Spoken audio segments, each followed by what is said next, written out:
Chapitre 1. L'amour de Dieu pour l'humanité. La nature et la révélation témoignent de concert en faveur de l'amour de Dieu. Notre Père céleste est l'auteur de la vie, de la sagesse et de la joie. Contemplez les merveilles de la nature. Constatez leur parfaite adaptation aux besoins et au bien-être, non seulement de l'homme, mais aussi de tout être vivant. Le soleil et la pluie qui égayent rafraîchissent la terre, les montagnes, les mers, les plaines. Tout nous parle de l'amour du Créateur. C'est Dieu qui subvient aux besoins quotidiens de toutes les créatures. Ces belles paroles du psalmiste rendent hommage à sa touchante sollicitude. Les yeux de tous espèrent en toi, et tu leur donnes la nourriture en son temps. Tu ouvres ta main, et tu rassasies à souhait tout ce qui a vie. Dieu créa l'homme sain et parfaitement heureux. Notre terre, au sortir des mains du Créateur, ne portait pas la moindre trace de corruption, ni la plus légère ombre de malédiction. C'est la transgression de la loi de Dieu, loi d'amour, qui a été la cause de la mort et de tous les maux. Néanmoins, l'amour divin se manifeste au sein même de la souffrance. Il est écrit qu'à cause de l'homme, le sol fut maudit. Les épines et les chardons, les difficultés et les épreuves qui font de notre pèlerinage terrestre une longue succession de labeurs et de soucis, nous ont été départis pour notre bien. Ils entrent dans le plan d'éducation que Dieu a formé pour nous relever de l'état de dégradation et de ruine dans lequel le péché nous a plongés. Quoique déchu, le monde n'est pas tout tristesse et souffrance. La nature elle-même nous offre des messages d'espérance et de consolation. On voit des fleurs s'épanouir sur les chardons et des roses éclore sur des épines. Dieu est amour. Ces paroles se trouvent inscrites sur chaque bouton de fleur et sur chaque brin d'herbe. Les charmants oiseaux qui égayent les airs de leurs chants joyeux, les fleurs aux nuances délicates et variées, qui embaument l'atmosphère de leur doux parfum, les arbres gigantesques et les forêts aux riches feuillages, tout nous parle de la tendre et paternelle sollicitude de notre Dieu et de son désir de faire le bonheur de ses enfants. La Sainte Écriture révèle son caractère. Dieu nous y fait lui-même connaître sa compassion et son amour infini. Quand Moïse lui adressa cette requête, « Fais-moi voir ta gloire », l'Éternel lui répondit, « Je ferai passer devant toi toute ma bonté. » Et passant devant Moïse, il s'écria, « L'Éternel, l'Éternel, Dieu miséricordieux et compatissant, lent à la colère, riche en bonté et en fidélité, qui conserve son amour jusqu'à 1000 générations, qui pardonne l'iniquité, la rébellion et le péché. Il est lent à la colère et riche en bonté, car il prend plaisir à la miséricorde. C'est là sa gloire. Dans le ciel et sur la terre, Dieu nous a donné des gages innombrables de sa bonté. Par l'intermédiaire de la nature, et par des preuves d'un amour plus tendre et plus profond que le cœur humain n'en peut concevoir, il a cherché à se révéler à nous. Néanmoins tout cela n'est qu'un reflet bien pâle de son caractère. L'ennemi du bien a aveuglé l'esprit des hommes à tel point qu'ils s'approchent de Dieu avec crainte et le considèrent comme un être sévère et implacable. Satan fait passer notre Père céleste pour un être d'une justice inflexible, un juge sévère, un créancier dur et inexorable. Il dépeint le Créateur comme observant les hommes d'un œil scrutateur en vue de découvrir leurs erreurs et leurs fautes, afin de les frapper de ses châtiments. C'est pour dissiper ce voile de ténèbres par la révélation de l'amour infini de Dieu, que Jésus-Christ est venu vivre parmi les hommes. Le Fils de Dieu est descendu du ciel pour révéler le Père. Personne n'a jamais vu Dieu. Le Fils unique, qui est dans le sein du Père, est celui qui l'a fait connaître. Personne non plus ne connaît le Père, si ce n'est le Fils, et celui-là qui le Fils veut le révéler. Un de ses disciples lui ayant dit, « Montre-nous le Père. » Jésus répondit, « Il y a si longtemps que je suis avec vous, et tu ne m'as pas connu, Philippe. Celui qui m'a vu a vu le Père. Comment dis-tu? Montre-nous le Père. » Voici en quels termes le Seigneur décrit sa mission terrestre. L'Esprit du Seigneur est sur moi, parce qu'il m'a oint pour annoncer une bonne nouvelle aux pauvres.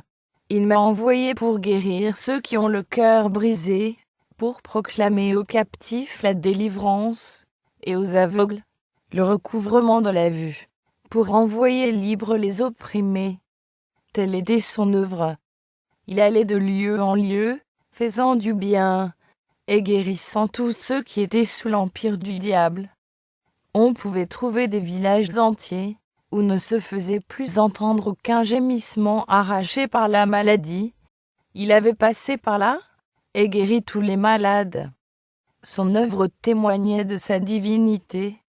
L'amour, la miséricorde et la compassion se révélaient dans chacun de ses actes. Son cœur était rempli de tendre sympathie pour les enfants des hommes. Il avait revêtu leur nature, afin de subvenir à leurs besoins. Les plus pauvres et les plus humbles ne craignaient pas de l'approcher. Les petits enfants eux-mêmes se sentaient attirés vers lui. Ils aimaient à monter sur ses genoux, et à fixer le regard sur son visage pensif, où se lisait un amour infini.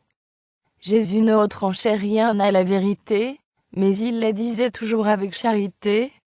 Ses rapports avec le peuple étaient empreints d'un tact parfait, d'une exquise délicatesse. Aucune brusquerie, pas un mot sévère sans nécessité. Jamais il ne faisait inutilement de la peine à une âme sensible. Il ne censurait pas la faiblesse humaine. Quand il disait la vérité, c'était toujours avec amour. Il dénonçait l'hypocrisie, l'incrédulité, l'iniquité, mais c'était avec des larmes dans la voix. Il pleura sur Jérusalem, la ville qu'il aimait, et qui avait refusé de le recevoir. Lui, le chemin, la vérité et la vie. Elle avait rejeté son Sauveur, mais il lui conservait néanmoins sa tendresse et sa pitié. Sa vie était faite de renoncement et de sollicitude pour autrui. Chaque âme était précieuse à ses yeux. Sans se départir jamais de sa dignité divine, il s'inclinait avec un tendre respect devant tout membre de la famille de Dieu. En tout homme, il voyait une âme déchue qu'il devait sauver. Tel est le caractère de Jésus révélé par sa vie. Tel est aussi le caractère de Dieu. C'est du cœur du Père que les flots de la compassion divine, manifestés en Jésus-Christ, se déversent sur les enfants des hommes. Jésus, Sauveur tendre et compatissant, était Dieu manifesté en chair. C'est pour nous racheter que Jésus a vécu, a souffert, est mort. Il est devenu homme de douleur, afin de nous faire participer à la joie éternelle. Dieu a permis à son Fils bien-aimé, plein de grâce et de vérité, de quitter un séjour de gloire ineffable, pour venir dans un monde souillé par le péché, et assombri par la malédiction et la mort. Il a consenti à le voir quitter le sein du Père et l'adoration des anges, pour venir souffrir l'opprobre, les injures, l'humiliation, la haine et la mort. Le châtiment qui nous donne la paix est tombé sur lui, et c'est par ses meurtrissures que nous sommes guéris. Contemplez le haut désert, en Gethsémane, sur la croix, le Fils immaculé de Dieu, chargé du fardeau de nos péchés. Celui qui avait été un avec Dieu éprouva dans son âme l'horrible séparation que le péché creuse entre l'homme et Dieu, séparation qui lui arracha ce cri d'angoisse. Mon Dieu, pourquoi m'as-tu abandonné? C'est le fardeau du péché et le sentiment de son énormité qui brisait le cœur du Fils de Dieu. Mais ce grand sacrifice n'a pas été consommé, afin de faire naître dans le cœur du Père des sentiments d'amour pour l'humanité déchue, et pour le disposer à la sauver. Non, non. Dieu a tant aimé le monde qu'il a donné son Fils unique. Ce n'est pas à cause de la propitiation faite par son Fils que le Père nous aime, c'est parce qu'il nous aime qu'il a pourvu à cette propitiation.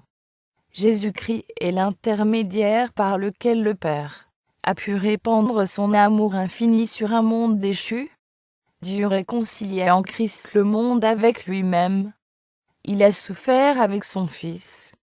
Dans les angoisses de Gethsémane, comme dans la mort du calvaire, c'est le cœur de l'amour infini qui a payé le prix de notre rédemption.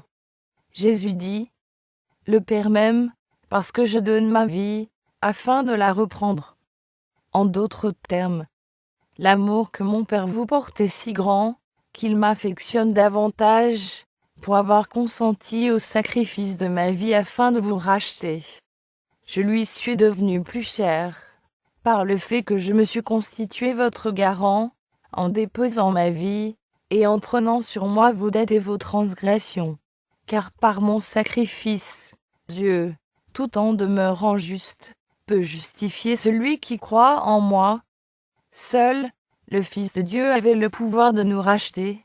Seul celui qui était dans le sein du Père pouvait le faire connaître. Seul un être connaissant la hauteur et la profondeur de l'amour de Dieu pouvait les révéler. Il n'a fallu rien de moins que le sacrifice infini consommé par Jésus-Christ en faveur de l'homme perdu pour exprimer l'amour du Père envers l'humanité déchue. Dieu a tant aimé le monde qu'il a donné son Fils unique. Il l'a donné, non seulement pour vivre parmi les hommes, pour porter leurs péchés, pour mourir à leur place. Il l'a donné à une race perdue. Jésus-Christ devait se solidariser avec les besoins et les intérêts de l'humanité. Celui qui était un, avec le Père s'est uni aux enfants des hommes par des liens indissolubles. Jésus n'a pas honte de les appeler frères. Il est notre propitiation, notre avocat, notre frère. Il paraît revêtu de notre humanité devant le trône du Père, et il sera pendant toute l'éternité, un avec la race humaine qu'il a rachetée. Il est et demeurera le Fils de l'homme, et tout cela afin de relever l'homme de la dégradation du péché, afin de le mettre à même de réfléchir l'amour de Dieu, et de participer à la joie de la sainteté. Le prix payé pour notre rédemption, le sacrifice infini de notre Père céleste, en livrant son Fils à la mort pour nous, devrait nous donner une haute idée de ce que nous pouvons devenir en Jésus-Christ. Quand il est donné à Jean, l'apôtre inspiré, de contempler la hauteur, la profondeur et la largeur de l'amour du Père envers l'humanité expirante, il est si rempli de sentiments d'adoration et de respect, que dans l'impuissance où il se trouve d'exprimer l'intensité et la tendresse de cet amour, il s'écrie: voyez, quel amour le Père nous a témoigné, pour que nous soyons appelés enfants de Dieu. Quelle valeur cet amour donne à l'homme! Par la transgression, les fils d'Adam sont devenus sujets de Satan. Par la foi au sacrifice expiatoire du Christ, ils peuvent devenir fils de Dieu. En revêtant la nature humaine, Jésus-Christ élève l'humanité. Il place l'homme déchu dans une condition où, par la communion avec lui, il peut devenir réellement digne du nom d'enfant de Dieu. Enfant du roi céleste, précieuse promesse, thème inépuisable de méditation. Amour insondable de Dieu pour un monde qui ne l'aimait pas. Un tel amour est sans exemple. Il surpasse celui d'une mère pour son enfant égaré. Sa contemplation subjugue l'âme et rend les pensées captives de la volonté divine. Plus nous étudions le caractère de Dieu à la lumière de la croix, plus nous y découvrons de clémence et de tendresse, mieux nous voyons la miséricorde unie à l'équité et à la justice, et plus nous discernons les preuves d'une compassion